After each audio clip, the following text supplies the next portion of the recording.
દશકો સુધી જંગલરાજના આરોપો લાગ્યા છે લાલુ યાદવ સાથે, લાલુ યાદવ પર, અને હવે તમે એમની સાથે જ લડી રહ્યા છો. જંગલરાજના તમે જે આક્ષેપ કર્યા ત્યારે મારે કહેવું છે કે છેલ્લા 6 મહિનામાં 11 ઉદ્યોગપતિઓની આ શાસનમાં હત્યા થઈ બિહારમાં જ. બીજી વાત કરું કે આજ બિહારમાં ચાલુ ઇલેક્શને એક ઉમેદવારના ટેકેદારની હત્યા થાય અને ઉમેદવાર કોનો? જેડીયુનો અનંતસિંહ ઉપર આરોપ લાગે મોકામા સીટ ઉપર, દુલારચંદ યાદવની હત્યા ચાલુ ઇલેક્શનમાં થાય. બીજી બાજુ કે મહાગઠબંધનના ઉમેદવારો ઉપર હુમલા થાય. આને જંગલરાજ કહેવાય કે ના કહેવાય? એ મને જવાબ આપો. તો હવે એક બિહારના સામાન્ય જનતાની રીતે આપણે જોઈએ તો તમે પણ લાલુ યાદવ સાથે છો, અને એનડીએ વાળા તો એવું કહે છે કે લાલુ યાદવના ટાઈમથી જંગલરાજ ચાલતું આવ્યું છે, અને નીતિશ કુમારને લઈને તમે આરોપો મૂકી રહ્યા છો. તમારી પ્રતિક્રિયા શું તેને લઈને?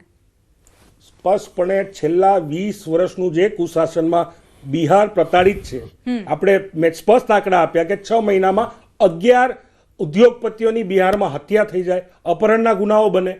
ચાલુ ઇલેક્શને વિપક્ષના એક ઉમેદવારના ટેકેદારની હત્યા થાય, અને જેમાં એનડીએના ઉમેદવારનું નામ આવે અને ચાલુ ચૂંટણીએ ઉમેદવારને જેલ ભેગો કરવો પડે. આ પરિસ્થિતિ થાય, અને એ પણ જેલ ભેગો થાય એમાં પાછળ બેગ લઈને પોલીસવાળો ચાલતો હોય. ગુંડારાજ કોને કહેવાય? સ્પષ્ટપણે જોવા જઈએ તો ગુંડારાજ આને કહેવાય. આજે આપણે જોયું છે કે ચૂંટણીના સમયે એક ન્યૂઝ મીડિયાના માધ્યમથી જે સેક્સ રેકેટ સામે આવ્યું હતું એ પણ આપણે જોયું છે. એટલે સ્પષ્ટપણે જંગલરાજની વ્યાખ્યા કોને કહેવાય એ સમજવી પડશે. ભૂષણભાઈ, પ્રત્યક્ષ નહીં તો પરોક્ષ રીતે પાર્થિવભાઈએ એક વાતનો સ્વીકાર કર્યો કે ભાઈ કોઈનું ખૂન થાય, પકડાય, જેલમાં જાય ચાલુ ચૂંટણીમાં. કોના શાસનમાં થયું? ભૂતકાળમાં પકડાતા હતા? અત્યારે શાસન નથી. મારી વાત અત્યારે તો ચૂંટણી ચાલે છે. હવે તમે બોલ્યા ત્યારે મેં નતો બોલ્યો, તમે સ્વીકાર્યું, તમે બોલ્યા એનું શાસન ના તમે બોલ્યા એનો. એટલે ન્યાય પ્રક્રિયાને, ન્યાય કોઈ પણ વ્યક્તિને ન્યાય મળે એ દિશાની અંદર કાનૂનનું કામ કરે એ દિશાની અંદર થયું, એ એમને સ્વીકાર્યું. હવે વાતને તોડી મરોડીને એ બીજી રીતે મૂકવા માંગે. પોતે બોલે છે, પોતે કહે છે કે ભાઈ ખૂન થયું, મર્ડર થયું, જેલમાં ગયો. જેલમાં તમારા શાસનમાં 10 ટુકડા થયેલી લાશ હોય ને તોય એનું ધડ ક્યાંક પડ્યું હોય તો હાથ. એવા આરોપીને આજ દિન સુધી જંગલરાજ વખતે બિહારની જનતાએ જોયું છે. આનાથી વધારે વાત કરીએ, મતદાન મથક સુધી જઈ નતો શકતો, મતદાન કરી નતો શકતો બિહારની અંદર, ઉત્તર પ્રદેશની અંદર. આ ભય મિટાવવાનું કામ આ દેશની અંદર કર્યું હોય તો એ એનડીએ ભારતીય જનતા પાર્ટીના શાસનમાં, નીતિ શાસનમાં થયું છે, થઈ રહ્યું છે.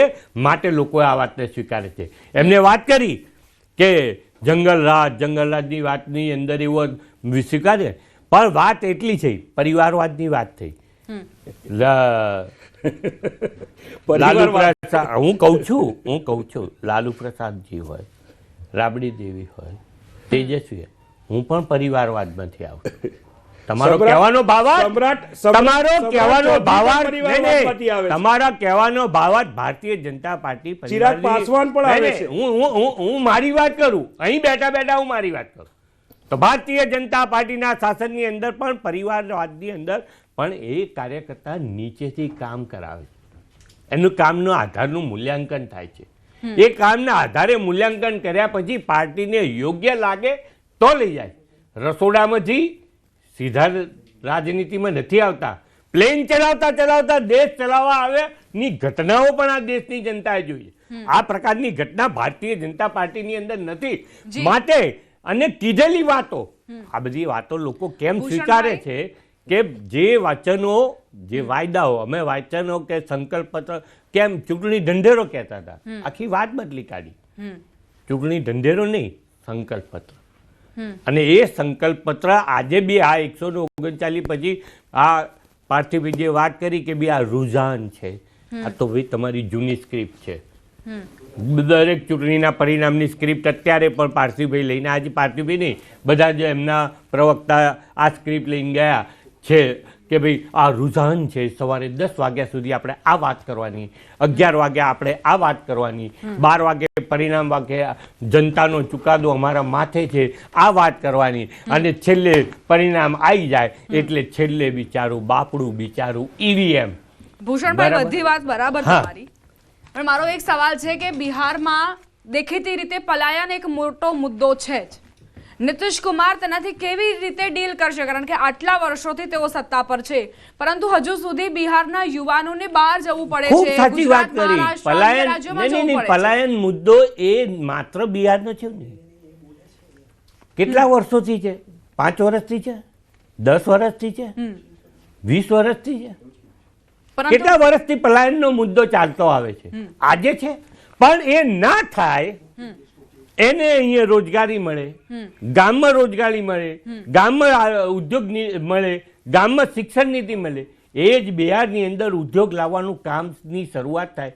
તો અહીંયા આગળ હું અહીંની વાત કરું, દાખલા તરીકે ગુજરાતની અંદર વાઇબ્રન્ટ ગુજરાતની શરૂઆત કરી 2003માં મુખ્યમંત્રી તરીકે દેશના આજના વડાપ્રધાન નરેન્દ્રભાઈ મોદી અહીં મુખ્યમંત્રી હતા. ગુજરાતના યુવાનોને રોજગારી મળે, વાઇબ્રન્ટ ગુજરાતની શરૂઆત કરી. કોને વિરોધ કર્યો? કેમ વિરોધ કર્યો? શા માટે વિરોધ કર્યો? ત્યારે તમારે એવી વાત કરવાની કે ઉદ્યોગપતિઓના ખોળે બેસીને તમે આ ધંધો કરો છો, ત્યારે આવી વાત કરો. પણ એ વિચારતા નથી કે બહારથી આવેલા ઉદ્યોગપતિ અહીંયા ઉદ્યોગ સ્થાપશે તો ઉદ્યોગ બનાવશે તો એ ઉદ્યોગની અંદર રોજગારી કોને મળશે? ગુજરાતને મળશે. 2003 થી 2025 સુધી આજે વાઇબ્રન્ટનું પરિણામ ગુજરાતની જનતાને મળ્યું છે.